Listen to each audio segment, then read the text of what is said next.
مختلف ممالک میں انتخابات سے جڑے چند دلچسپ حقائق۔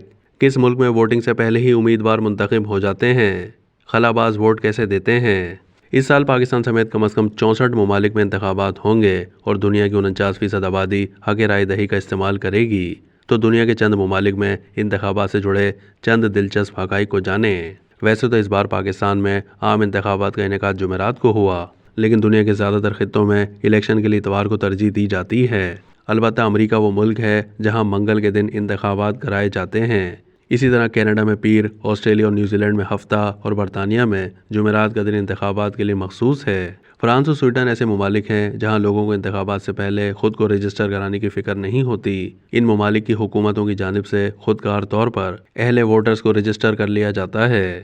فرانس میں جب کوئی فرد 18 سال کا ہوتا ہے تو اس کا نام ووٹنگ لسٹ میں شامل ہو جاتا ہے، جبکہ سویڈن میں ووٹنگ اہل شہریوں کی فہرست تیار کرنے کے لیے ٹیکسٹ ڈیٹا پر انحصار کیا جاتا ہے۔ آسٹریلیا میں 18 سال سے زائد عمر کے ہر فرد پر قانون کے تحت وفاقی انتخابات میں ووٹ ڈالنا لازمی ہے۔ اسی طرح برازیل، میکسیکو، پیرو، سنگاپور اور تھائی لینڈ سمیت کم از کم 22 ممالک میں لازمی ووٹنگ کا قانون نافذ ہے۔ ان ممالک میں ان قوانین کا اطلاق ہمیشہ تو نہیں ہوتا، مگر وہاں ووٹ نہ ڈالنے پر مختلف سزائیں ضرور دی جا سکتی ہیں۔ 1988 سے برازیل میں ووٹ ڈالنے کے لیے اہل افراد کی کم از کم عمر 16 سال ہے۔ اسی طرح آسٹریا، ارجنٹینا اور نکاراگوا میں بھی 16 سال اور 17 سال کے نوجوان ووٹ ڈالنے کے اہل ہیں۔ انڈونیشیا اور سوڈان میں 17 سال کے نوجوان ووٹ ڈال سکتے ہیں۔ جرمنی کی مخصوص ریاستوں میں 16 سال کے نوجوانوں کو بلدیاتی اور ریاستی انتخابات میں ووٹ ڈالنے کا حق حاصل ہے۔ اسکاٹ لینڈ میں 2014 میں ووٹنگ کے لیے اہل افراد کی کم از کم عمر 16 سال کی گئی تھی۔ 2005 سے یورپی ملک ایسٹونیا میں لوگوں کو پولنگ اسٹیشنز کی لمبی قطاروں میں لگنے کے بجائے آن لائن ووٹ دینے کی سہولت حاصل ہے۔ وہاں 2023 کے پارلیمانی انتخابات میں 50% سے زائد افراد نے آن لائن ووٹنگ سسٹم کا فائدہ اٹھایا تھا۔ اس سسٹم کو مؤثر بنانے کے لیے ایسٹونیا میں ہر شہری کو اسکینیبل شناختی کارڈ اور پن دیا جاتا ہے، جن کو ٹیکس فائلنگ، ووٹنگ اور دیگر کاموں کے لیے استعمال کیا جا سکتا ہے۔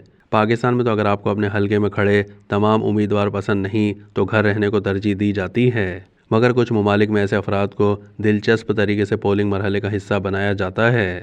کولمبیا، یونان، بھارت اور چند دیگر ممالک میں ووٹرز کو نن آف دی ابو یا مندرجہ ذیل میں سے کوئی نہیں کا آپشن بھی بیلٹ پیپر پر دیا جاتا ہے، تاکہ انتخابی امیدواروں سے ناراض افراد اپنی بھڑاس اس کے ذریعے نکال سکیں۔ شمالی کوریا نے انتخابات کو جمہوری کہنا کافی مشکل ہے، کیونکہ وہاں شہریوں کے پاس اپنی پسند کا حق نہیں ہوتا۔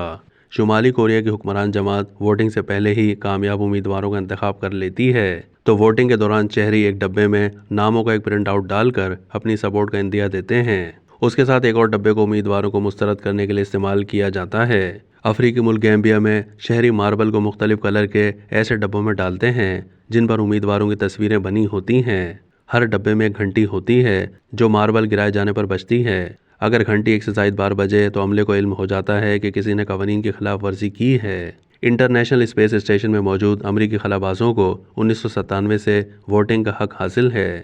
ان خلابازوں کو ای میل پر PDF کی شکل میں بیلٹ پیپر ملتا ہے، جس پر وہ اپنی پسند کے امیدوار کا انتخاب کر کے اسے واپس زمین پر بھیج دیتے ہیں، جہاں انتخابی عملہ دستاویزات کی جانچ پڑتال کر کے ان کے ووٹ کی ہارڈ کاپی بیلٹ باکس میں ڈال دیتا ہے۔